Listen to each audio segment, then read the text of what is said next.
வணக்கம், welcome to சுவை 6. இன்றைக்கி என்ன பார்க்க போகிறோம்னா, எங்கள் வீட்டில் திருவாதிரை களி எப்படி நான் செய்வேன் அது தாங்க பார்க்க போகிறோம். அரிசி எடுத்து வச்சுருக்கிறேன், பச்சரிசி, பொன்னி பச்சரிசி எடுத்து வச்சுருக்கேங்க. பருப்பு எடுத்து வச்சுருக்கிறேன், இந்த அளவுக்கு தான் எடுத்துக்குவேன். பார்த்திங்கன்னா ஒரு கப்பு கொஞ்சம் கம்மியாக அரிசியும், பருப்பு பார்த்திங்கன்னா அதை விட கொஞ்சம் சின்ன கப்பில் ஒரு அரை கப்போட கம்மியாக அந்த மாதிரி எடுத்துருக்கிறேன். நீங்கள் ஒரு டம்ளர் அரிசி எடுத்தால் அரை டம்ளர் பருப்பு எடுத்துக்கலாம், இல்லாட்டி அதோட கொஞ்சம் கம்மியாக பருப்பு எடுத்துக்கலாம்.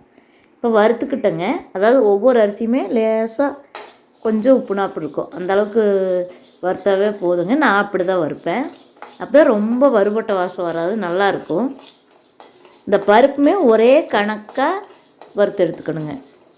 நான் கொஞ்சம் ஒவ்வொன்றும் செவந்துருச்சு. அது ஏன்னு கேட்டிங்கன்னா, நான் வீடியோ எடுக்கிறனால. வீடியோ எடுக்காமல் செய்கிறோம்னா பிரச்சனை இருக்காது, இல்லாட்டி யாராவது வீடியோ எடுக்கணும். வெல்லம் அதே அளவுக்கு எடுத்துருக்கேங்க. உங்களுக்கு நல்லா இனிப்பாக வேணால் கொஞ்சம் எச்சா எடுத்துக்கலாம். வெல்லத்தை கரைச்சி வடிச்சுக்கிட்டோம். ஒரு டம்ளர் தண்ணியில், சுடு தண்ணியில் வேக வச்சு சுடு தண்ணி காய வச்சதுக்கப்புறம் அதில் வெல்லத்தை போட்டு கரைச்சி எடுத்துருக்குறேன். அப்போ தாங்க டேஸ்ட்டாக இருக்கும். ஏன்னா நம்ம சுடு தண்ணி நல்லா கொதிக்கிற தண்ணி இருக்கும்போது வெல்லத்தை ஊற்றுறோம், வெள்ளை தண்ணி ஊற்றுறோம். அதனால் சுடு தண்ணியில் கரைச்சோம்னா வெல்லம் டக்குன்னு கரைஞ்சிரும். அதுக்காக இப்போ பார்த்திங்கன்னா வெல்லம் தண்ணி ஊற்றுனதுக்கப்புறம் கொதிக்குது. தண்ணி பார்த்திங்கன்னா 6 டம்ளர் அளவுக்கு எடுத்துருக்குறேன். போன வருஷமே நான் செஞ்சேங்க. அது கொஞ்சம் ஒரு 4.5 டம்ளர் 5 டம்ளராட்டம் எடுத்துட்டேன். அது பார்த்திங்கன்னா கொஞ்சம் கெட்டி ஆயிடுச்சு. அதனால இந்த தடவை கொஞ்சம் ஜாஸ்தியாகவே எடுத்துருக்குறேன். இப்போ உப்பு ஒரு பிஞ்ச் அளவுக்கு போட்டிருக்கிறேன். அதுக்கப்புறம் இப்போ கிளறோம். பார்த்திங்கன்னா எங்கள் வீட்டுக்காரர் தான் கிளறாங்க, எனக்கு கிளற முடியாதுங்க, கை வலி இருக்குது, ரொமட்டாய்டு இருக்குது. அதனால் இது கஷ்டம். அதனால் நான் செஞ்சுருக்குறேங்க, செய்வேன் எப்போவுமே.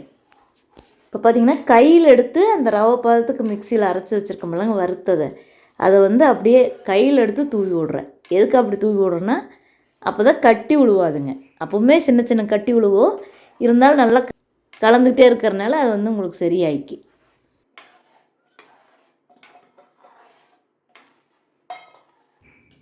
நல்லா கிளறிக்கோணுங்க. பாருங்கள், தெரியும் உங்களுக்கே, சின்ன சின்ன கட்டி விழுந்துருக்கும்.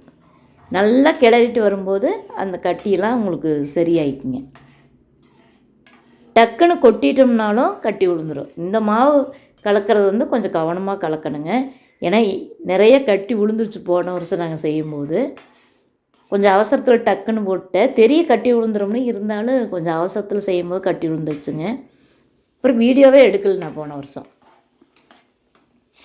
பார்த்திங்கன்னா முந்திரி திராட்சை சேர்த்துக்கிட்டோம்.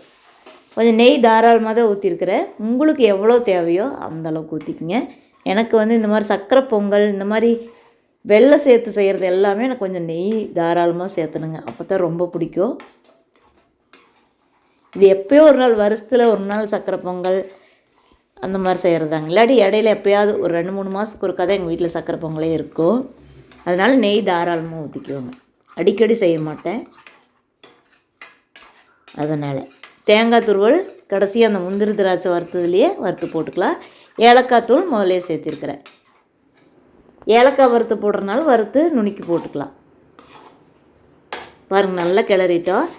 பாத்திரத்துலேயே பிடிக்காத அளவு கிளறி இருக்குதுங்க, அப்போ தான் நல்லாயிருக்கும். பாருங்கள், இது ஆற அப்படியே இஞ்சி வந்துடும், நல்லாயிருக்கும். இந்த மாதிரி தாங்க எங்கள் வீட்டில் திருவாதிரை களி செய்வேன். உங்களுக்கு இந்த வீடியோ பிடிச்சதுன்னா ஒரு லைக் பண்ணுங்கள். என்னோடய இல்லத்தரசி கோலம் ஈஸி கலர் கோலம் சேனலையும் பாருங்கள்.